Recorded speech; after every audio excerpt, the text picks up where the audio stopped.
Good morning.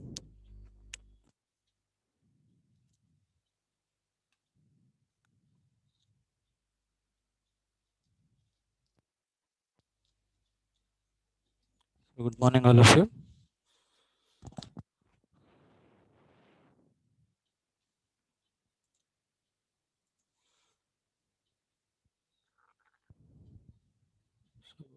Today, before I start with the module 2, so let me have a few discussions on the one of the lab program we did of the Sierpinski gasket last lab, as we had a problem while doing a, uh program. So there was a problem with the network, so I could not show you. Just for the first 15 minutes today I'll explain you what exactly this Sierpinski, that is a tetrahedron, consists of, and how do you convey this into a program. Very simple logic, like a C program, a recursive subdivision of a tetrahedron. So what happens is,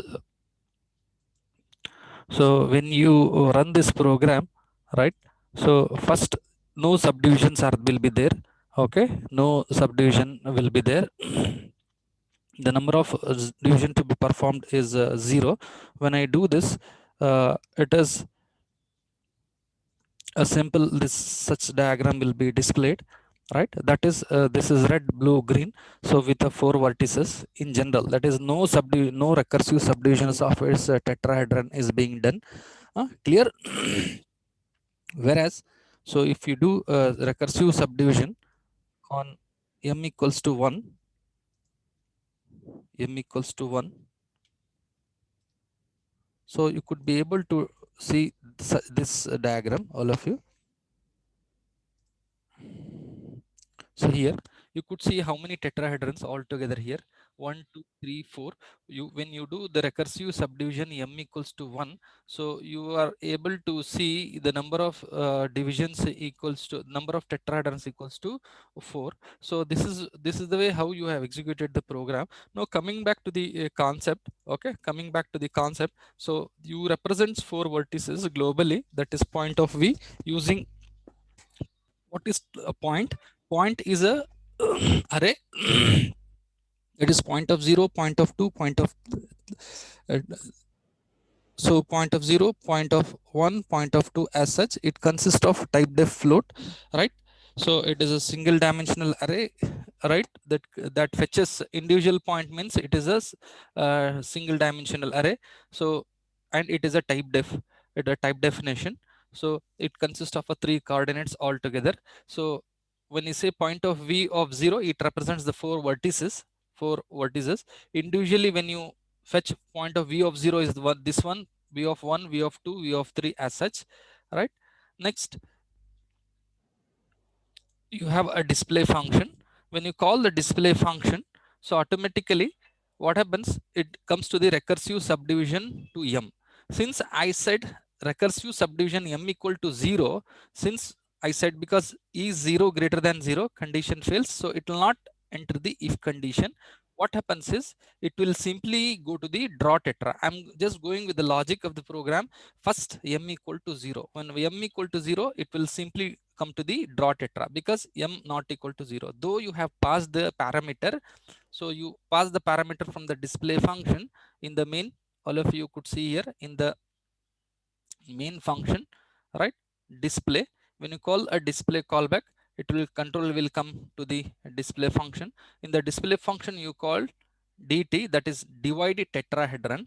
Though you call divide tetrahedron with v of 0. What is v of 0? V of 0 with respect to the 4 vertices, v of 0, v of 1, v of 2, v of 3, with the number of, with the number of recursive subdivisions to be performed. So the number of recursive subdivision to be performed that you pass over here is 0, no? So that 0 will copy over here, m equals to 1, and this will call internally, this function will, what dt will call over here. When it calls over here, since the m equal to 0, m equal to 0, so whether 0 greater than 0, the condition fails. So if condition, it will not enter conditional statement, so else it will come. What is else? Dot tetra with abcd. Dot tetra with abcd, what it says? So dot tetra with abcd will copy to the point abcd. Again, it is a 3 coordinates. So with red, construct abc. With blue, construct acd, right? So you could see over here, with the red, you construct same thing. Okay. The diagram is visible. So you will consider ABC. Okay, I'll forward this document. Triangle ABC would be seen over here. So triangle ACD, right? ACD with the green color, RG, right? Blue, GL color 3F. So with the blue color. Okay, red, green, blue we have. And what is the base? Base is completely a, you could see BDC, it is invisible. It is invisible base. Okay, so clear. This is the one concept for not performing any sort of recursive subdivision, that is m equal to 0. Imagine the m equals to 1. For example, m equals to 1, you are supposed to get a 4 tetrahedrons. So how do you get these 4 tetrahedrons? In the sense, right? So you could see now. So 4 tetrahedrons means the m equals to 1 you have passed into the recursive subdivision. At the what happens, it enters over here, it copies the same points v1, v2, v3. See, this is the declarations we have made. That is, we are going to determine the new vertices v1, v2, v3, v4, v5, v6. How is it? That is 1 greater than 0. So 1 is greater than 0. What happens is, so you need to find the midpoint of individual vertices of a and B, A and C, A and D. You divided it to, and you store in the value of V1 of I. So again, V1 of J, sorry, J is a variable we have taken globally here. It is not I, J. So V1 of J, it will take into the consideration the midpoint of the two vertices A and B. V2 midpoint of AC, AD. As such, you are going to determine the new vertices for V1, V2, V3 as such. Then you need to determine how many types of, how many tetrahedrons you are going to draw it. So this is what over here, all of you. Now you could see the diagram.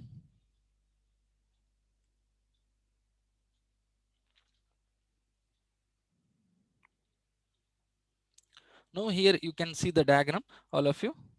So this is a same diagram we have. You have to determine the midpoint of which one? So okay,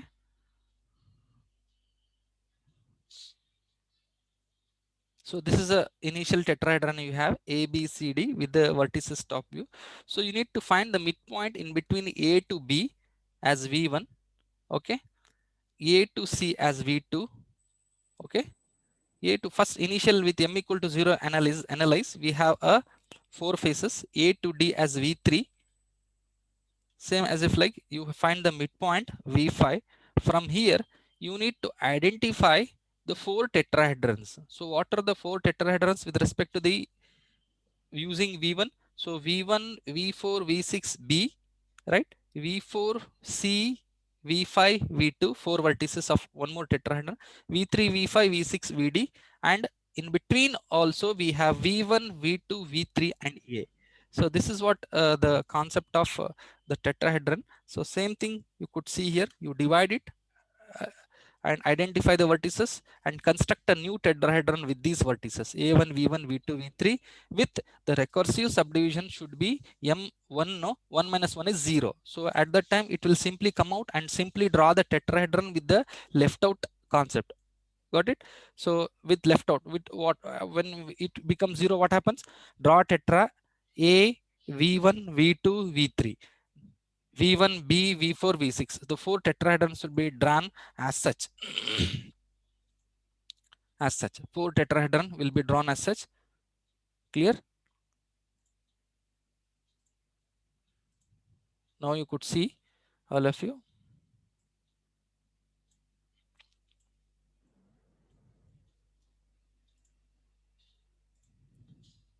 See here. Here is a tetrahedron. So this is a base. So you should be able to analyze. Again, it will analyze this with a red green, blue, red, green, blue. So I have marked tetrahedron 1, tetrahedron 2, tetrahedron 3, tetrahedron 4. So 4 tetrahedrons will be drawn as such. So this is all about a gasket program. So thought of this base is invisible base. So it is not invisible in the sense after recursive subdivision, it will treat this as a 4 vertices. So initially this was a base. This was a base as such. Okay. So this is all about the program. So the same concept is there, the flow of it. So dot tetra with 4 vertices, draw triangle. So what, how do you see triangle means it will go to the function call using 3 vertices, draw the triangle ABC. Okay, for individual faces of a tetrahedron. Individual faces of a tetrahedron will consist of the 4 faces like a triangle, no, base with the 3 sides. So this will be drawn. So rest of the thing is okay, you can go through. If you have doubts you can ask. So here is a recursive subdivision main thing. And moreover, we have one more function called glut post redisplay. Why do you use a glut post redisplay? Because as we are doing a recursive subdivision, individually we have to redraw the primitives again and again. So for that concept, always it is same as if like init function. Instead of init function, we have used my reshape. That is to maintain the shape of a tetrahedron at the individual iterations. At the individual iterations or individual recursive subdivision. So now you could see what is GL ortho function. It is a x min, x max, y min axis is with the limit of -2, and the coordinates are also being written with that limits only. See, with these limits only we have written it, right? So you could focus on these two things, diagrams, and you could be able to analyze it. So let me go to the module 2. Hopefully understood. uh, if you have any doubts, you execute the program and try to analyze the logic of it, right? And the type of buffer you have used is a single buffer over here. And depth buffer is used for hidden surface removal, so that is being needed over here. Okay, so once you call depth, so you have to use a depth buffer, that is enable hidden surface enable. So you have to use this, right? So this is what all about the program is. Now we will go with a module 2. So this was the program 7. Hope all of you have followed this program. So why I conveyed this today, because in the class, so you execute it. If you have not yet installed, please communicate with Venkatesh and install the OpenGL package and execute. This will be a very simple program in your lab, with my point of view, right? And the diagrams, this I will just show it in the Google Classroom. You analyze this with m equal to 0, with m equals to 1, how it is being going to show this, right? So here we have 4 tetrahedrons and identification of the midpoint of it. These are the faces of, for example, tetrahedron 1, 1, 2, 3, and base is V4C, V5. Same as if like if you see this diagram, you find it easy. With this diagram, analyze this. With this diagram, try to analyze this. Okay, with this diagram parallelly you analyze this here. Okay, next what we are going to do is, let me go to the next concept. Okay, so let me go to the next concept, that is module 2. So module 1 we have covered and we have seen, and one more we have Bresenham's program. So that is also we are going to do in the maybe in the next lab. So the first program, implement Bresenham's line drawing, very simple program. That's why it took for a quite interesting part is a gasket program. So now let me go to the module 2, fill area primitives, 2D transformations and 2D weaving. It consists of a chapter, you could see. So we have a lot many chapters included here. Text number 1. From this we have a, uh, 3 to 16. Okay, that is again we have chapter number 5 to 5.7, again 6 as such. So let me go with that. So what is a fill area primitive? Okay, what is the meaning of a fill area primitive? So fill area primitive means how do you fill the particular part of a structure that is being implemented or a coordinate system, right? So theoretically, what I would say is, in this chapter we think about a lot many things on transformations, that is you see water transformations, basics of 2D transformations, matrix representation. So you will get an answer, what is a load identity matrix over here. Get an answer GL load identity and or loading the orthogonal projections, all these things. For that answers you will get. So all are kind of matrix multiplications with respect to the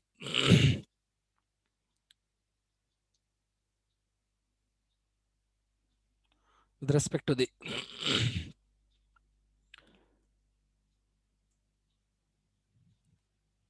display information, right? First, let me focus on fill area primitives. What is polygon fill area? OpenGL polygon fill area functions. Then we have one of the concept of scanline fill. Okay.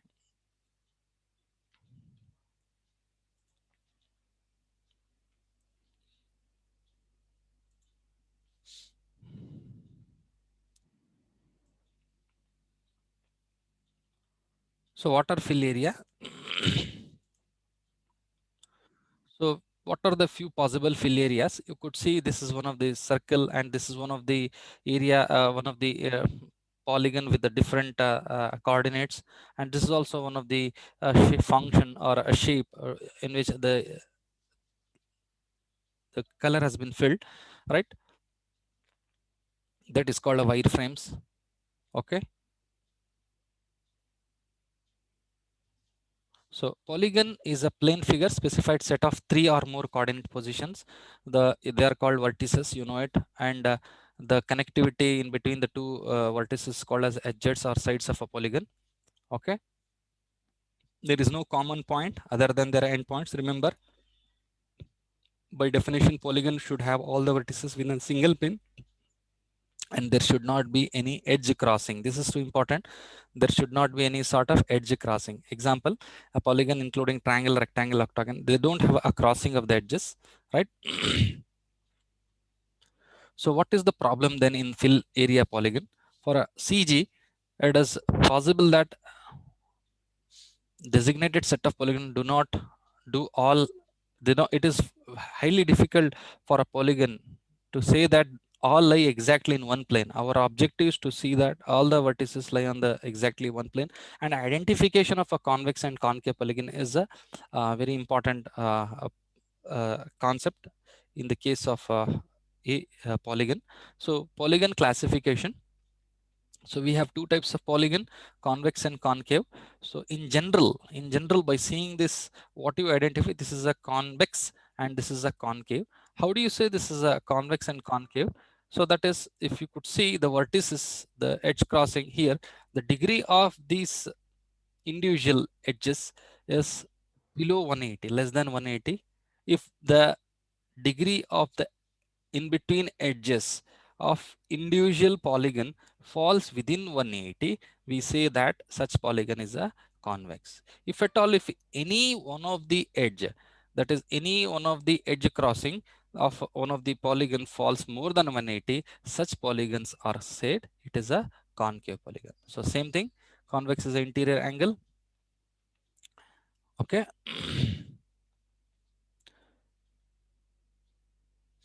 And moreover, it is quite easy to fill area of a convex rather than concave. This is also very much important, all of you. So in order to fill up the convex polygon, it is a quite difficult task, whereas for a uh, concave it is a difficult, convex it is quite easy. Okay. See, this is now the concept is, what is the problem in concave polygon? So implementation of fill algorithm and other graphics routines are more complicated in a concave rather than convex. Hence, how do you fill this concave polygon? So to fill up the concave polygon, what we do is always we split. a concave polygon into a set of convex polygons before you process. Now our concept is how do you split those concave polygons into convex polygons. So identification of a concave polygons. So this is the properties. So the questions in the examination is explain the properties of a concave polygon and how do you make a concave polygon into a convex, that is splitting of a concave polygons into convex polygons. Okay. Next we have coming to the algorithm, that is identification. uh, Once before I say, so I'm going a bit fast in this model. The reason because most of the things are quite theory, and there is no meaning in spending more time on stretching the topics long. So we can spend more time in two-dimensional geometric transformation, where some sort of mathematically concepts of multiplications of matrices are there in order to derive the homogeneous coordinate systems for two-dimensional and three-dimensional. That is quite interesting. Here we don't have much of the concepts, even you could remember. So what all the ppts what I scrolled right now, all the slides, they're quite theoretical, and overall concept I said how to identify convex and concave polygon. So here is the identification of algorithm. That is, it is not mandatory that always if 180-degree crosses edges then only it is a convex or concave. There are few of the algorithms to identify whether it is a concave or convex polygon, right? Identifying a concave polygon, that is by calculating the cross product of successive pairs of edge vector. So this is important. How do you do it? Well, let us see this. Okay. That is, we do set up a vector for each polygon. Okay.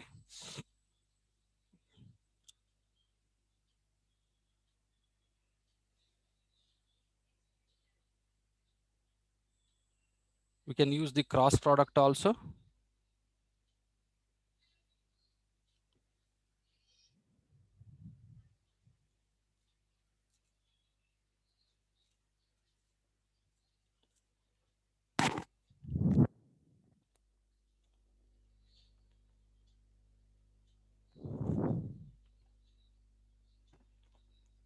So we have here, we can use the cross product of adjacent edges to test for concavity. So how do you do this? Let us see in the next slide.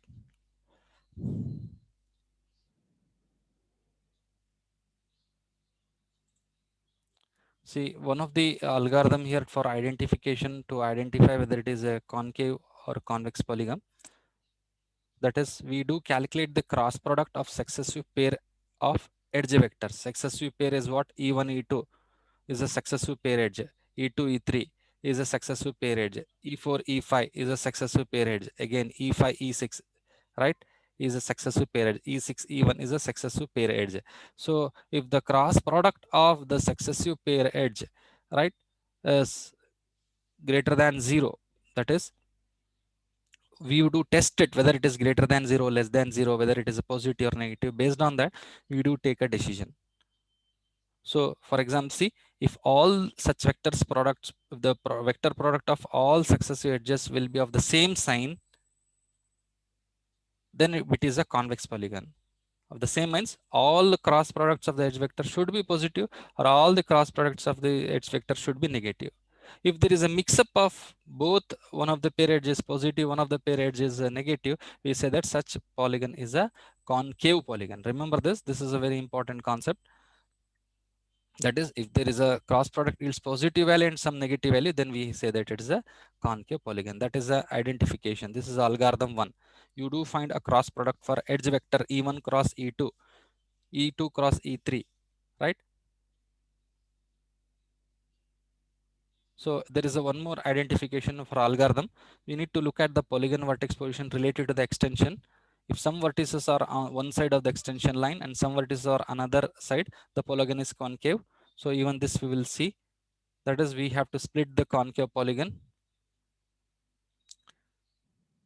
Splitting a concave polygon into a set of polygons.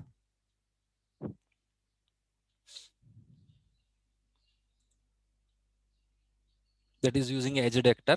See, for this, for the second algorithm, identification algorithm, we have to split a concave polygon into a set of convex polygons using edged vector.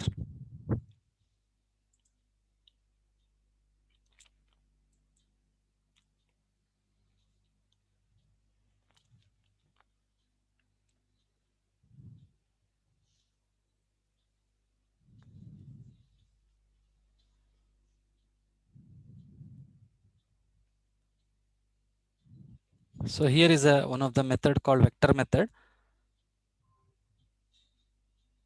So this method is quite easy. In fact, you use a cross product for E1, E2. See here, what is E1?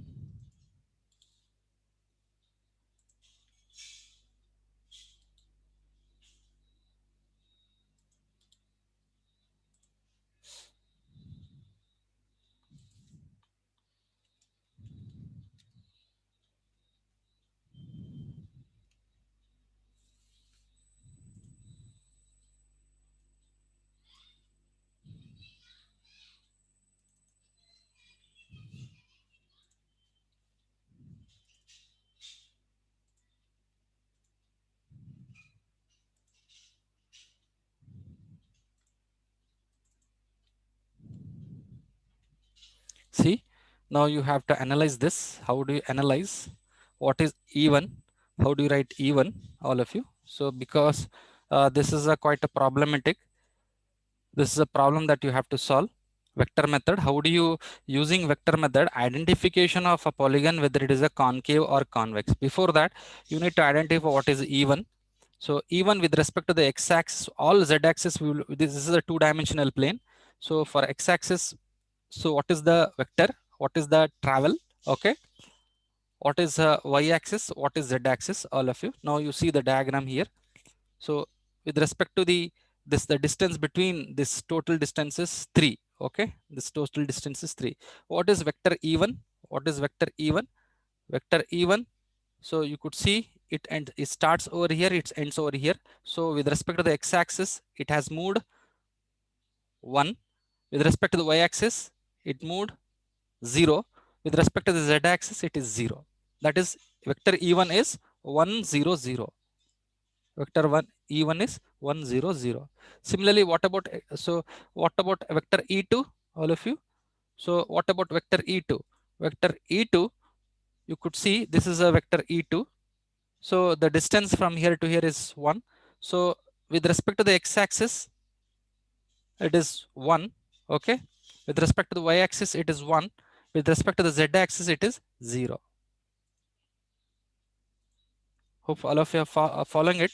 See the from here, you could see from here to here, what is the x-axis difference? It is 1. From here to here, it is 1 x-axis. From here to here, it is y-axis. It is 1. So 1 over the 1. So like that, you have to write the vector distances.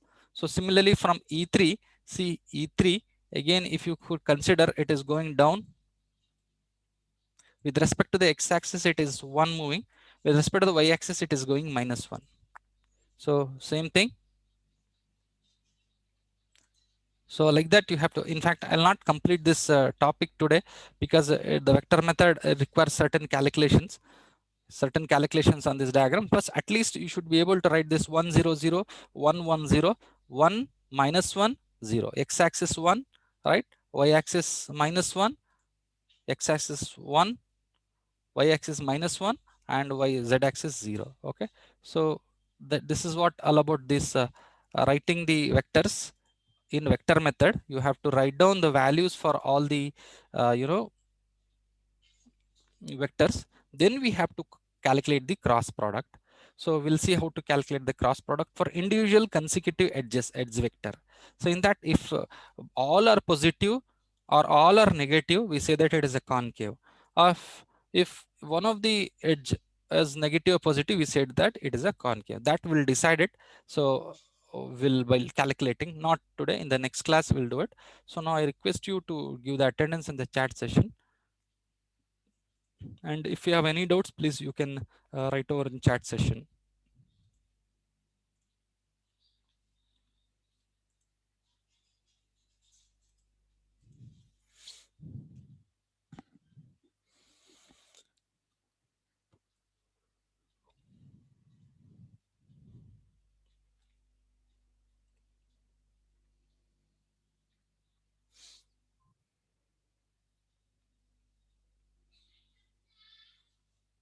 And still I go on explaining all of you with the attendance.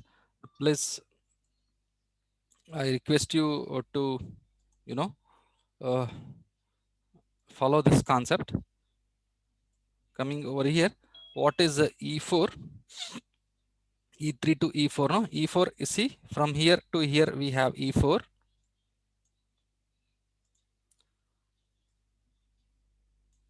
So E2, E3 to E4. So distance is, see, all already. So E3 you have written it. What about E4? How do you write? Since E3 has already traveled, it is a negative, no, -1. So what we do is we'll treat this from here. It went back -1 towards Y, no. X-axis is 0. Okay. X-axis is 0. Y-axis is 2. All of you just see what is E4, E3 to E4.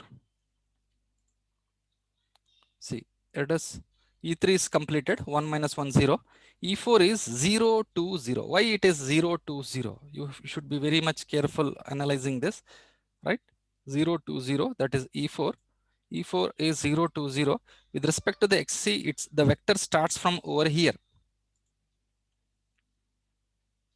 Over here. But since what happens is it has come back from E3 negative -1 towards the y-axis, we do treat that the traversal of E4 is along the y-axis is 2. And anyway, x-axis 0, 0 to 0. Okay. Then what about E5? E5 is -300. This is quite okay, right? See here, from here, from here,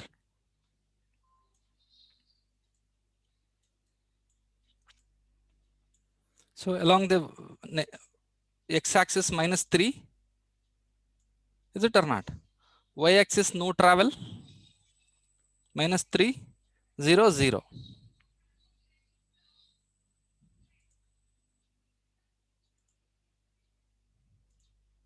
-3 0 0. So like this, we are going to draw all the edges E1, E2, E3, E4, E5, right? Then we are going to calculate the cross product for individual edges, that is E1, E2, okay?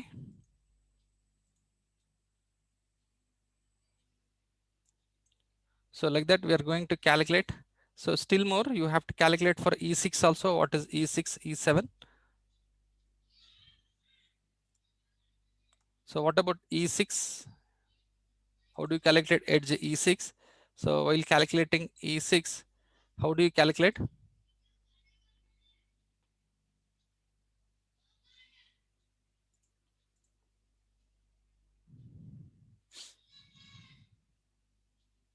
So here this is the cross product. So we'll see how do we cross the cross product of it.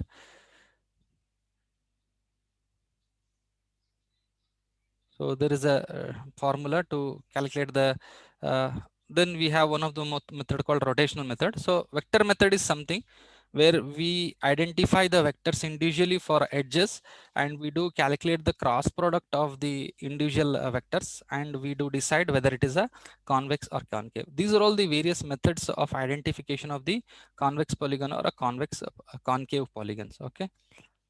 So this is all about the identification. So module 2, it is all about the transformations and identification of a convexity and concavity of a polygon. Fill area primitives we have covered today. Polygon fill area. So these are all the things that we are going to cover in the next session, and general scan line. So what we suggest, I suggest is, let us go fast and complete this module at the earliest, so that we could focus on some important concepts of the OpenGL programs. Okay. So if you have not given the attendance on the chat session, those who have not given can give, and rest of the people can leave the session. If you have any doubts, you can chat over the uh, if you have any doubts, you can chat over the chat session.